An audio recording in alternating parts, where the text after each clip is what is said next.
अस्सलाम वालेकुम। SM news के साथ मैं हूं इश्तियाक अली। खबरों का सिलसिला बढ़ाते हुए खबर शामिल करते हैं गुजरांवाला से। गुजरांवाला में हुंडी हवाला पर बड़ी कार्रवाइयां। 10 गैर कानूनी करेंसी एक्सचेंज के नाम पे काम करने वाले मुलजमान पकड़े गए। करोड़ों की मुल्की और गैर मुल्की करेंसी बरामद करके मुलजमान पे मुकदमा दर्ज कर दिए गए। कार्रवाइयां सियालकोट, गुजरात और गुजरांवाला में की गईं। डायरेक्टर साजिद अकरम का कहना है कि मुलजमान साद इकबाल, नफीस अहमद, इनामुल्ला भट्ट और फैजान गिरफ्तार किए गए। मुलजमान से 44,54,000 रुपया पाकिस्तानी, 9,800 सऊदी रियाल, 1,911 डॉलर, 5,775 दिरहम, 5,440 यूरो, 460 ओमानी रियाल, 500 कतरी रियाल बरामद किए गए।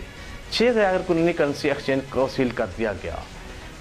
L exchange, Noble City, Mian Abad and company, dollar currency, Moon currency और करेंसी हाउस को सील कर दिया गया है। मस्कूरा के पास करेंसी कारोबार के लिए स्टेट बैंक ऑफ पाकिस्तान का NOC ना था।